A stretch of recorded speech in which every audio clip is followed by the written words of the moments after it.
Okay, तो station distribution actually होता क्या था हमारे पास कि if a vector satisfy the condition V p is equal to v, okay, and subject to condition क्या थी हमारे पास, all v greater than equal to 0 और sum over vi is equal to 1। Okay, तो इस टाइप के vector हम क्या कहते थे, स्टेशनरी डिस्ट्रीब्यूशन। Got it. इसके बाद कुछ इसमें थ्योरम है एक दो, उस थ्योरम को हम देखते हैं। क्लियर। तो थ्योरम नंबर 1 है इसके according,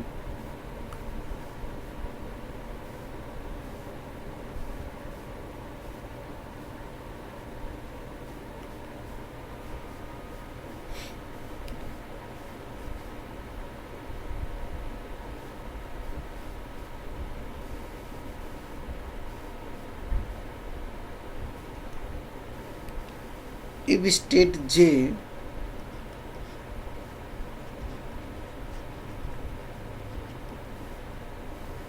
is persistent,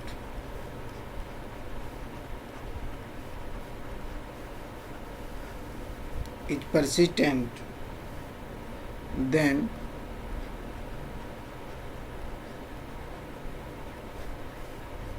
for every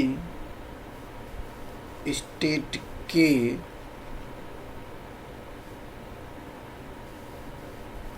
that can be reached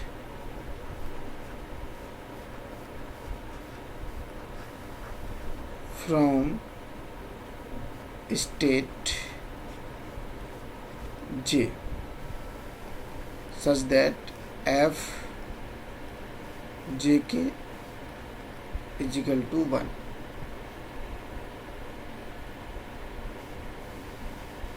If state j is persistent, then for every state k that can be reached from state j, okay, ये उल्टा होगा,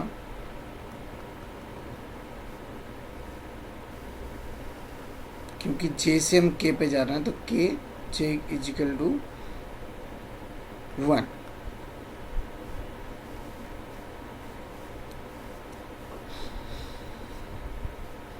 ओके, इसका proof नहीं है तुम्हारे इसमें, तो करने की हमें कोई ज़रूरत भी नहीं है। Theorem number 2,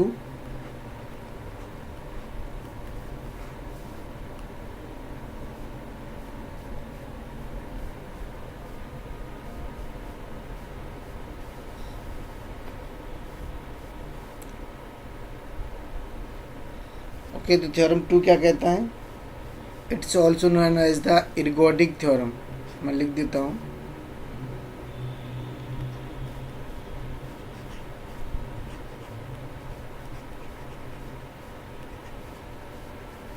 इर्गोडिक theorem.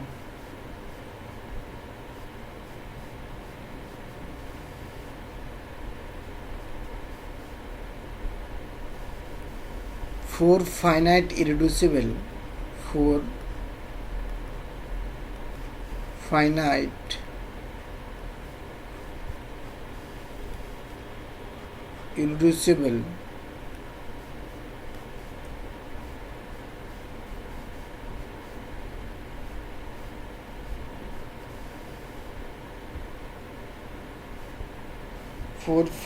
irreducible a periodic chain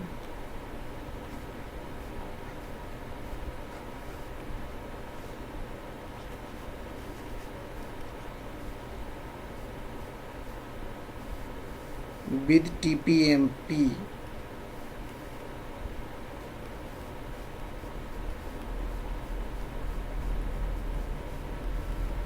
with TPM matrix P is equal to Pij, the limit value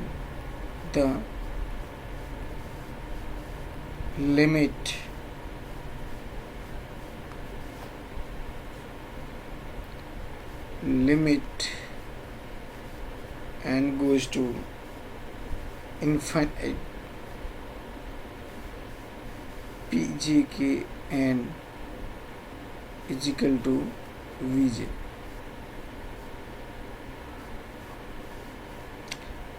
या ऐसे हम वी जे तो डिनोट करते हैं, वी के भी लिख सकते हो क्योंकि के पे कन्वर्ज करेगा।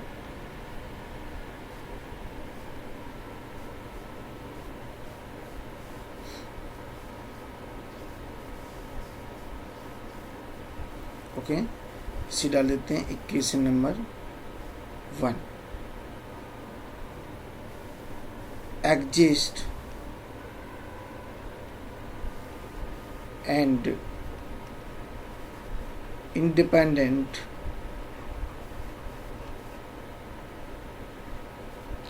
of the initial state J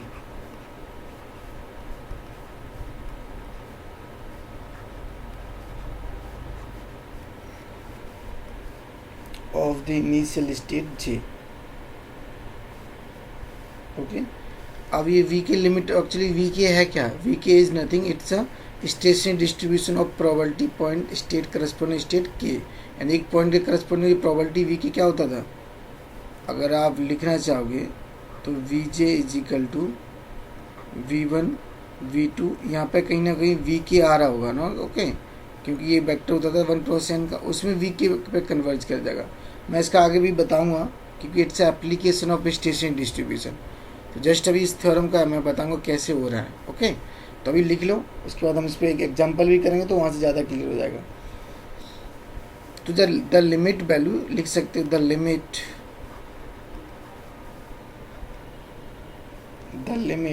we के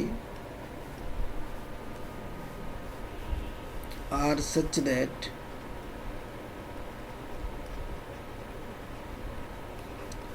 we K greater than equal to 0 and sum over Vk is equal to 1।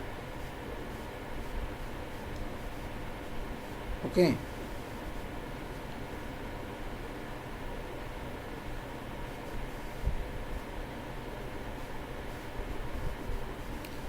तो अगर ये दोनों कंडीशन सेटिस्फाइड करेगा तो V के हमारे लिए क्या होगा, Vk will be a stationary distribution, got it, और probability distributions.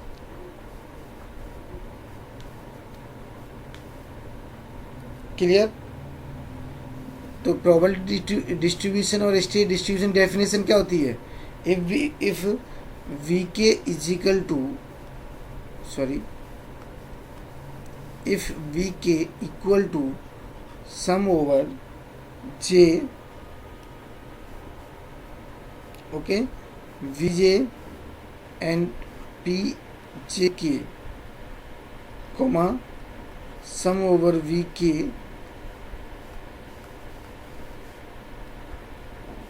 is equal to 1। It's equation number 2। Clear. अगर हम इसको ऐसे नहीं ऐसे लिखना चाहें, सपोज फॉर हेल्पफुल हो जाता है हमारे लिए, if we writing V dash is equal to V1 VK dot dot dot, okay, sum over Vk is equal to 1। the equation number 2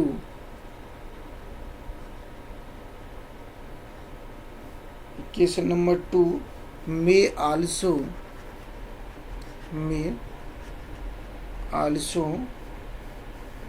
be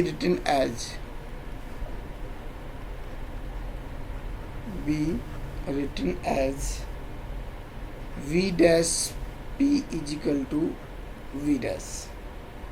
This implies that V dash P minus K V dash is equal to 0। Also take V dash as common, so P minus I is the identity matrix, is equal to 0। Okay, so this equation number is 3।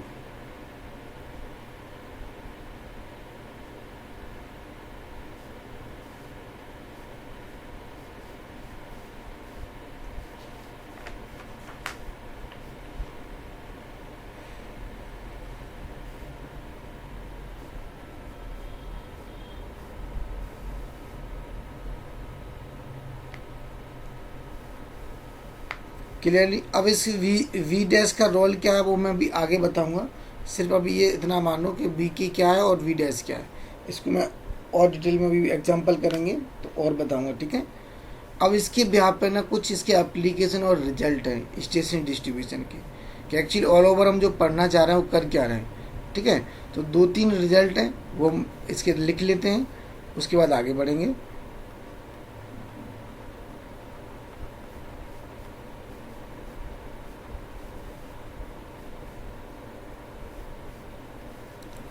First लिखते हैं,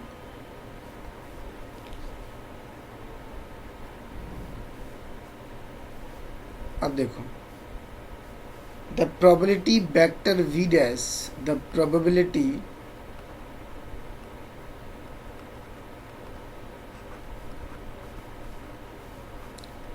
vector V dash is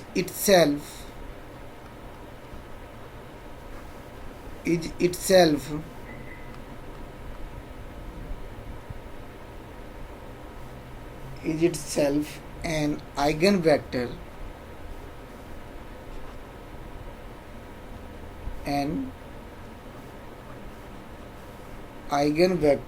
of P corresponding to the eigenvalue 1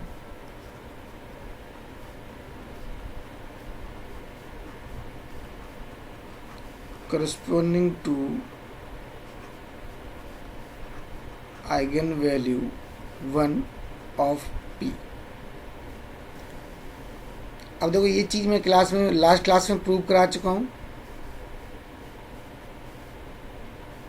okay. ये चीज़ हमने last class में prove कराई थी कि ये क्या होगा, एक आइगन वेक्टर होगा किसका, पी मैट्रिक्स का, ओके। किसके करस्पॉन्डिंग, 1 के करस्पॉन्डिंग, क्योंकि हमने एक देखा था ना A X T X is equal to lambda X. तो यहाँ पे हमारे पास क्या है, V P V is equal to dash करके lambda is equal to 1 is equal to V dash. तो इट मीन्स क्या हो रहा है यहाँ पे, लेमडा इज इक्वल टू 1, यानी कि eigenvalue corresponding V dash क्या है हमारे पास, एक आइगन वेक्टर है। क्लियर। सेकंड रिजल्ट क्या कहता है, the matrix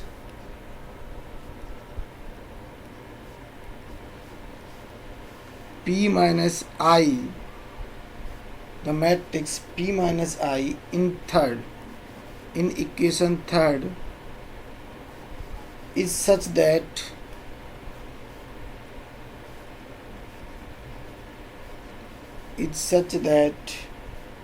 it's off diagonal, such that its off diagonal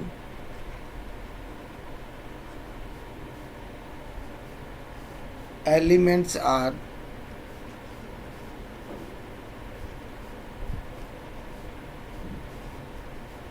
non-negative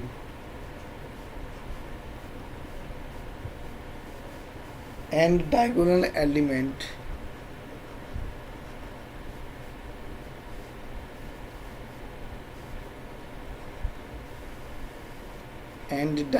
element are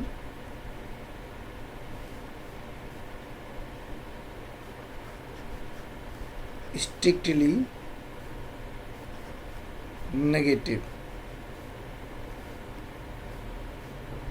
okay.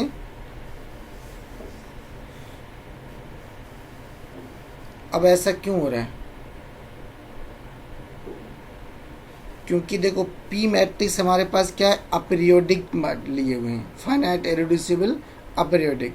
अब पी की अपीरियोडिक मतलब क्या, all state are aperiodic, okay. कोई मान लो, मैं अभी थोड़ा एक्सप्लेन कर देता हूँ, A11 A12 A13 A21 A22 A23 A31 A32 A33, okay. Suppose we have this type of Markov chain, हमारे पास एक TPM है, ये है। तो इसे हम एक बार बताओ, अब सिंपल सा कॉन्सेप्ट है कि अगर ये अपीरियोडिक है तो हम कहाँ से अपीरियोडिसिटी चेक करते हैं, D I is equal to GCD of m p i i की power m greater than equal to 0। वो किस पावर के लिए क्या है, ग्रेटर देन है, 0 है। तो डायगोनल एलिमेंट अगर हम अपीरियोडिक लेके चल रहे हैं तो ऑल आर नॉन नेगेटिव होंगे। ये all diagonal element are non negative. Why? Because आप इसे अपीरियोडिक बोलोगे तो इट मीन्स क्या होगा, इसका पीरियड क्या होगा, 1 होगा। इट मीन्स जो डी आई की वैल्यू आ रही होगी इट विल बी अ 1। तो 1 कब आ सकता है, जब ये सारी पी आई आई 1 पे क्या हो, नॉन जीरो हो। क्या हो, सारी नॉन जीरो हो। इट मीन्स क्या होता है, अब what is the choices of A11, A22 and A33। अब हमारे पास चॉइसेस क्या हो सकती हैं, A11, A22 और A33। Either they are less than 1 और इक्वल टू 1, या तो 1 से छोटा होगा या 1 के बराबर होगा, इससे ज़्यादा तो हो नहीं सकते। क्लियर? लेकिन when ever you subtract from I matrix, यानी कि identity matrix from the P matrix, okay, तो आई के जो डायगोनल एलिमेंट होंगे वो क्या होंगे, सारे 1 1 होंगे। इट मीन्स ये जो बन के आएगा ये क्या जाएगा तुम्हारा, A11 -1, A22 -1 और A33 -1। These are the diagonal element of the matrix P minus I. अब देखो, अब A11 क्या हो सकता है, आइदर लेस देन 1 और इजिकल टू 1। तो आइदर ये क्या होंगे, सारे स्ट्रिक्टली नॉन नेगेटिव, क्योंकि 1 से कुछ भी छोटा घटाओगे तो सारे क्या जाएंगे, नॉन नेगेटिव। Got it? तो अगर और अदर एंट्रीज आएगी क्या होंगी, 0 होंगी, तो अदर एंट्रीज पे कोई फर्क पड़ेगा नहीं। तो नॉन नेगेटिव मीन्स क्या होता है, जो पी मैट्रिक्स की अदर एंट्रीज होंगी it means off diagonal, they are either 0 और positive, but diagonal element of this matrix always negative strictly. Got it? तो ये इसके पीछे, इसलिए ये जो दूसरा रिजल्ट है वो ये कह रहा है कि इसकी सारी एंट्री कैसी होंगी, ये नॉन नेगेटिव और नेगेटिव। क्लियर? अब देखो, अब इसकी बात पे हम क्या कह सकते हैं, अगर ये नॉन नेगेटिव है तो थर्ड लिखो,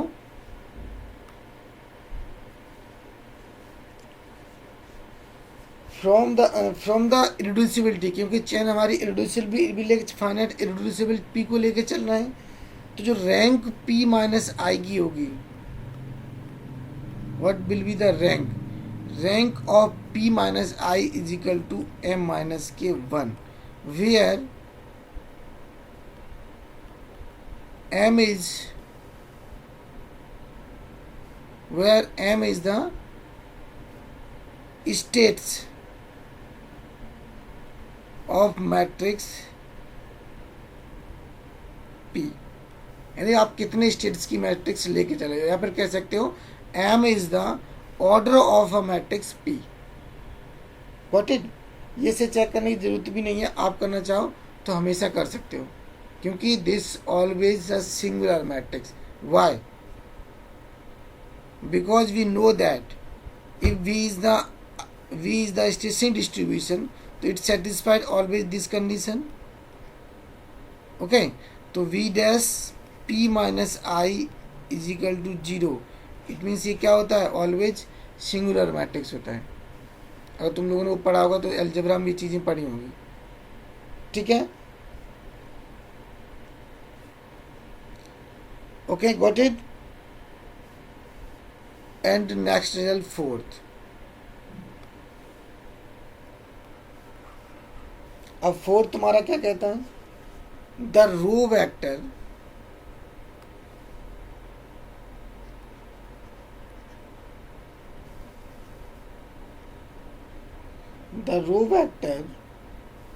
V dash satisfy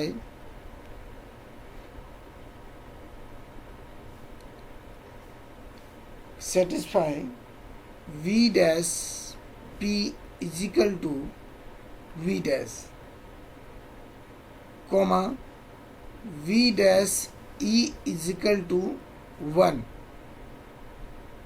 is known as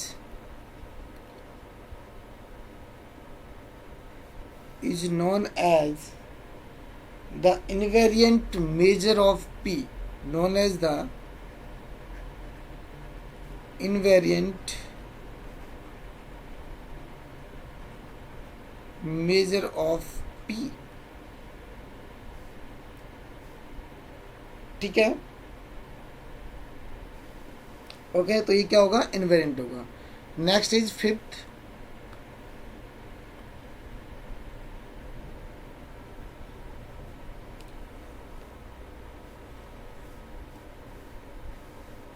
the ergodic theorem, जो मैंने थ्योरम सेकंड कराई थी, the इरगोडिक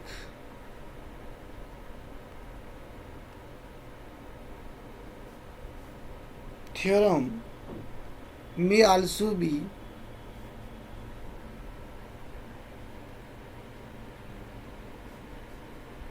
state as follows: as n move to infinite, okay, then p to the power n move to e v dash, where e is the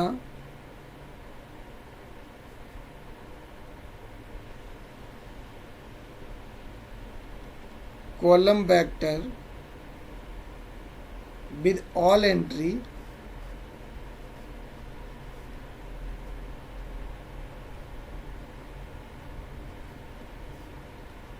equal to 1, okay, with all entry is equal to 1।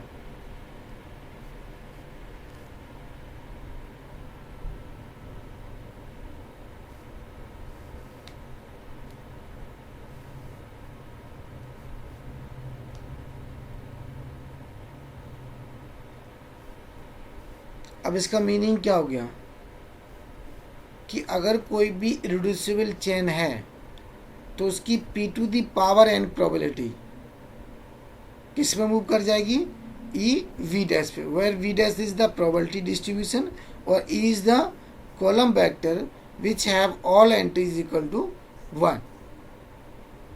Got it. तो ये कुछ result थे इसके जो कि important थे, वो मैंने लिखा दिए। इन रिजल्ट को हम कभी कभी यूज कर लेते हैं direct, okay, they are helpful in a competitive exam, not a, इतना यहाँ पे हेल्पफुल नहीं होते हैं, बस हमें ये रिजल्ट पता होना चाहिए।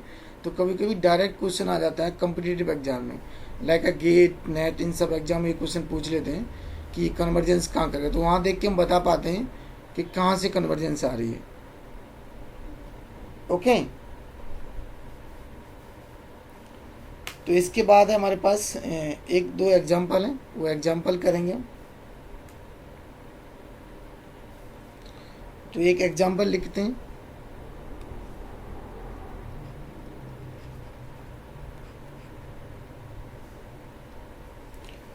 Consider two state Markov chain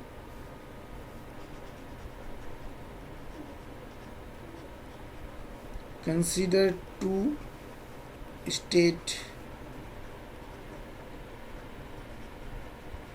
Markov chain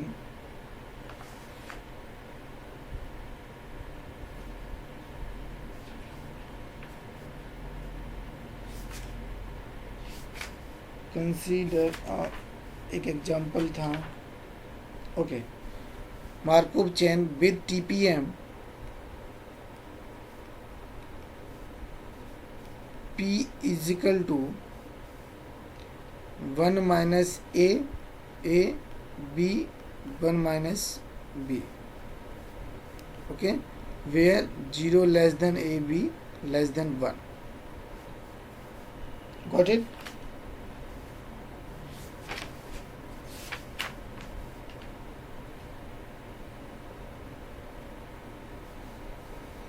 अब देखो, अब इसके बाद ए बी हमने 0 to 1 में लेनी है, तो हमारे पास चेन कैसे होगी?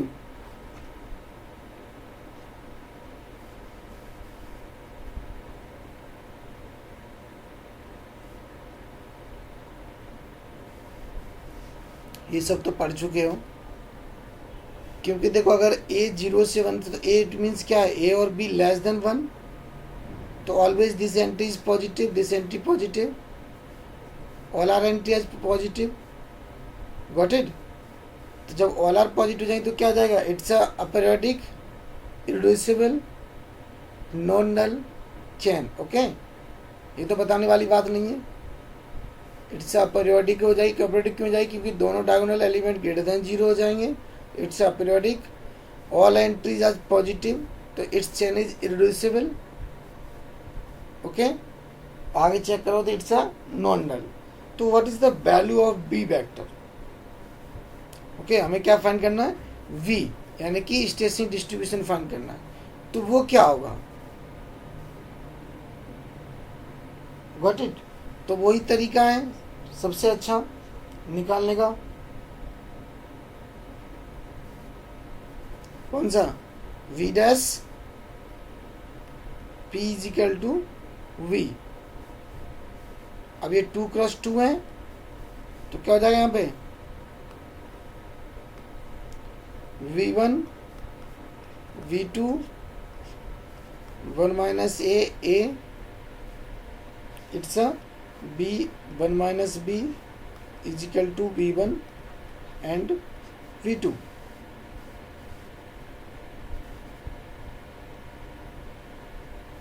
क्लियर? तो देखो निकाल लो इसकी वैल्यू क्या आएगी, बताओ b1 और b2 की क्या आ रही है वैल्यू। इक्वेशन बना लो, v1 1 minus a plus v2b is equal to v1। Okay, and second one आ जाएगा तुम्हारे पास a v1 प्लस 1 minus b v2 is equal to v2। This is the equation first, this is the second, and third subject to condition v1 plus v2 is equal to 1. This is equation third. Solve करो और v1 और v2 की value बताओ।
Okay, v1 की value आ रही है तुम्हारे पास b upon a plus B, और v2 की वैल्यू आ रही a upon a plus B.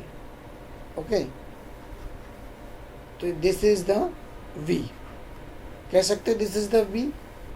अब हमने क्या लिखा था? v क्या होंगे? v1 v2 इट्स क्या होंगे?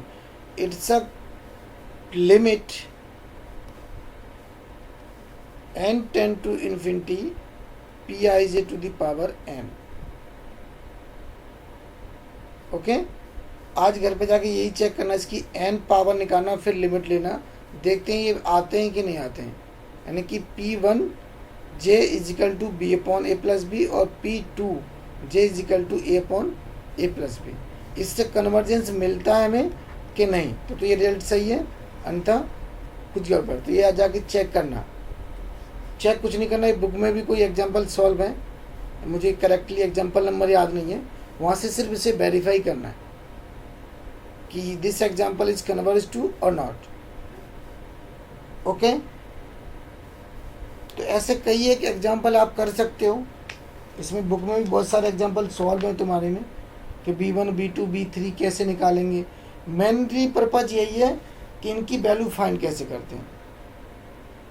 ओके, बाद बाकी तो आप बहुत सारी चीज़ें यहाँ से बता सकते हो।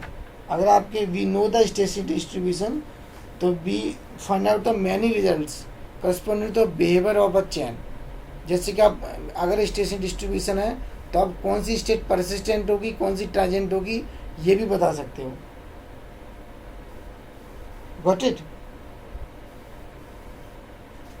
तो वो चीज़ें हैं, बहुत सारी चीज़ें हैं जो आप 1 बाय 1 कर सकते हो। क्लियरली? No doubt?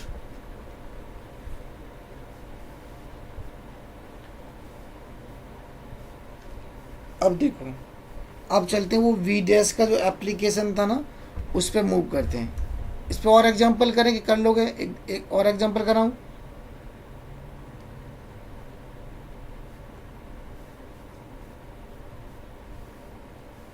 चलो घर पे कर लेना, ठीक है। आगे मूव करते हैं। नेक्स्ट लिखते हैं कि ये तो इरिड्यूसिबिलिटी का केस हो गया कि चेन इज इरिड्यूसिबल, तो it's converge to this point limit. Okay, when chain is reducible. Okay, अब हमारे पास चेन क्या है? इरिड्यूसिबल है। तो इरिड्यूसिबल केस में हम कैसे फाइंड करेंगे? Got it? क्योंकि इरिड्यूसिबल, अगर चेन इज इरिड्यूसिबल तो all state must be have the same behaviour, like all are persistent, all are transient.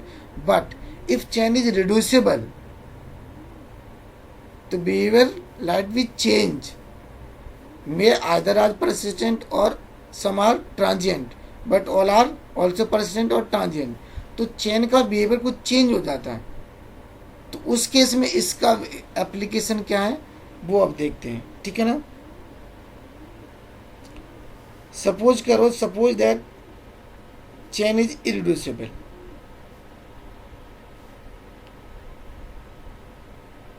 ठीक है, अगर हमारे पास कोई चेन इरिड्यूसिबल है तो हम लोगों ने एक चीज़ तुम्हें बताई थी कि reducible chain can be written in a quadratic form. I think किसी को याद हो कि अगर कोई चेन P मैट्रिक्स इरिड्यूसिबल होती है तो P can be written in this form, P1 0 R1 M। Okay, it's known as quadratic form, जिसे हम क्या बोलते हैं? Quadratic. But in this case एक वेरी बहुत इंपॉर्टेंट एग्जांपल आता है निकल के बाहर कि अगर चेन हमारी इरिड्यूसिबल होती है तो लिमिटिंग जो होता है, limiting probability, limit n goes to infinite Pij to the power n, it's equal to Vj।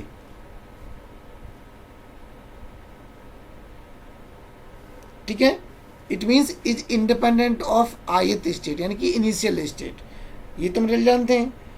अगर हमारे पास it's true if only if I and J are persistent. Okay, क्या होगा? Jth are persistent state. अगर limit हमारे पास n goes to infinite Pij to the power n is equal to 0 when J is transient, when J is persistent.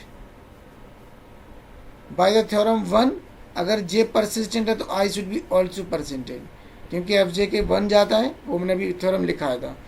तो यहाँ पे आप आई जे दोनों को परसेंट बोल सकते हैं। यहाँ पे जे ट्रांजिएंट स्टेट। ओके, क्या होगी? ट्रांजिएंट होगी। इट मीन्स क्या होगी? सपोज करो अगर हम तुम्हें कुछ ऐसा दे दें कि Vj इज इक्वल टू 1/3 0 1/4, ओके हो गया ना? No, 2/3 and 0। तो देखो, all Vj is greater than equal to 0, sum of Vj is equal to 1, hence Vj is a statistic distribution. But आप इस Vj को देखकर कह सकते हो you are able to analyse the behaviour of chain. कैसा बिहेवियर? कि first state will be a persistent, and third also persistent, but second and fourth are transient.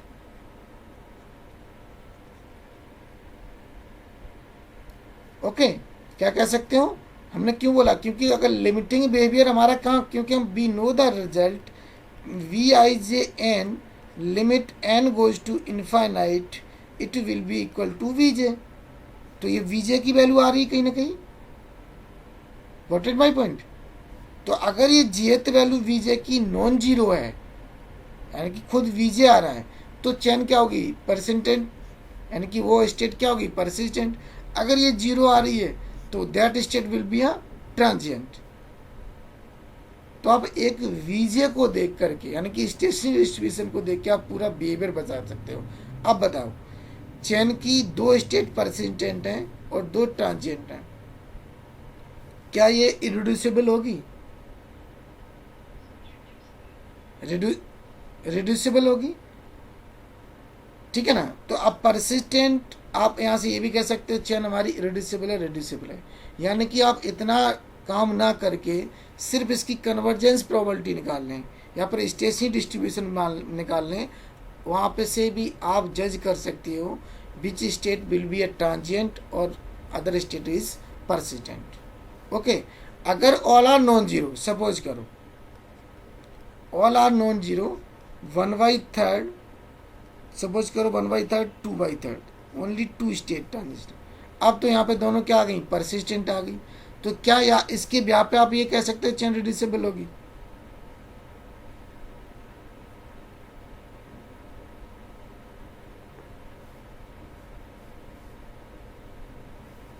हम डायरेक्टली जज नहीं कर सकते. ओके.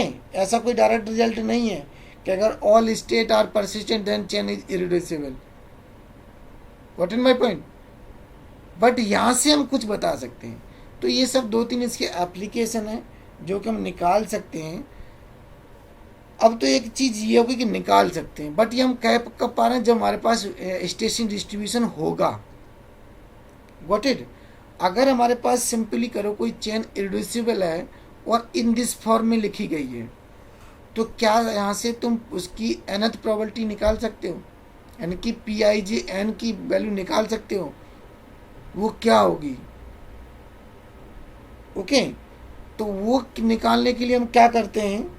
सिंपली सा आप जैसे कोई भी मैट्रिक्स दे दो, वहाँ से आपको कुछ नहीं करना है, सिर्फ ये जज कर लेना कि अगर चेन हमारी इरिड्यूसिबल है तो एक ही स्टेट स्पेस में लिख जाएगी, यानी पूरा क्लास एक बन जाएगी. अगर चेन रिड्यूस कर रही है तो वो इस फॉर्म में लिखी जाएगी. उसमें कुछ नहीं करना. P1 is a irreducible TPM, क्योंकि P1 इज ऑल्सो TPM. तो ये P1 जो हमारी बनती है क्या बनती है? इरिड्यूसिबल बनती है. तो इसके corresponding we can easily find the vector Vj. Okay. तो जितने क्रॉस की P1 बनेगी उतने के करस्पॉन्डिंग उसकी प्रोबेबिलिटीज नॉन जीरो आ जाएंगी. Other than transient state represent करेगी हमारी M. तो जितनी भी M में करस्पॉन्डिंग स्टेट्स होंगी उनकी प्रोबेबिलिटी सारी जीरो आ जाएंगी. Got it? क्लियर? अब मैं तुम्हें एक एग्जांपल देता हूँ, घर पे ट्राई करना. अगर नहीं कर पाओ तो नेक्स्ट क्लास में इस एग्जांपल को सॉल्व कराऊंगा. ओके. तो suppose we have P matrix like this.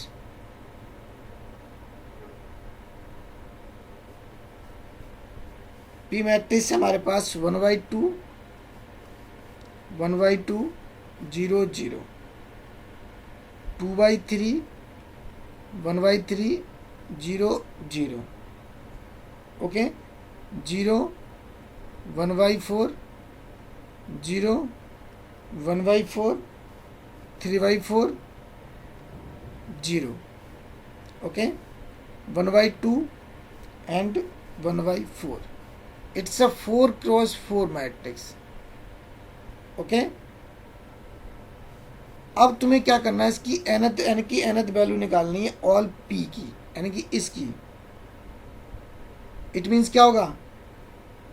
P1 P I करो आई जे की power N limit N goes to infinite.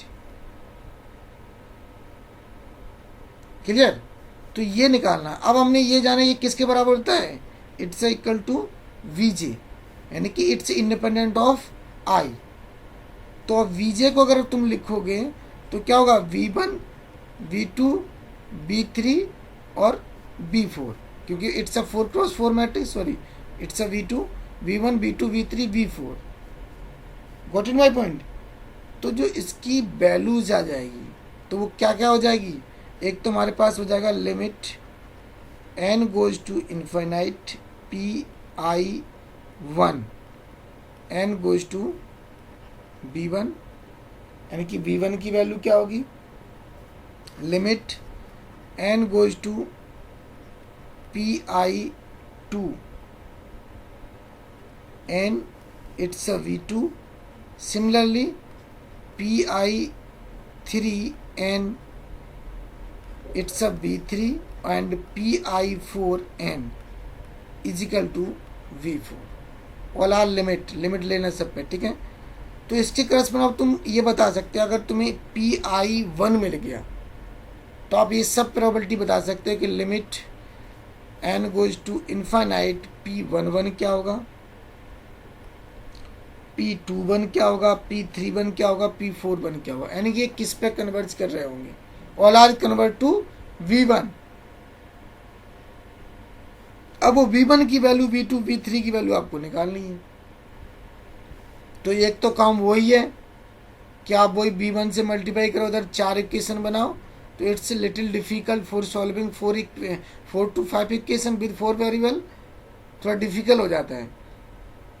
तो कहीं ना कहीं हम अपना वो माइंड क्यों ना चलाएं कि if it is irreducible, sorry reducible, तो it can be written in this form P is equal to P1 0 R into M. तो क्या कर सकते हैं, अब P1 हमारे पास, इसकी हम कन्वर्जेंस निकाल लेंगे, बाद बाकी की जीरो कर देंगे। Got in my point? समझ में आ रही कि नहीं आ रही है? तो ये चीजें कहीं ना कहीं हमें बेनिफिशियल हो जाती हैं निकालने के लिए। तो देखो यहाँ पे दिख भी रहा है, it's a P1, it's a zero matrix, it's a R, it's a M, it's a P1। अब P1 की 2x2 की कन्वर्जेंस आप आराम से V1 V2 की वैल्यू निकाल सकते हो, उससे रख देना। क्लियर? कर पाओगे ना? तो आज यही काम, नहीं तो पर कल इसको हम आगे क्लास में यही डिस्कस करेंगे कि इनकी वैल्यूज क्या आ रही हैं। ओके, हमने ये डायरेक्टली नहीं, थोड़ा क्या है, बुक में अगर देखोगे तो हमने ऐसे लिखा हुआ है, इट्स अ 1/3 2 4 1/3 2 4। ओके, यानी थर्ड को मैंने थोड़ा शिफ्ट किया था जिससे हमारी एक P1 मैट्रिक्स बन जाए। What it? कोई डाउट?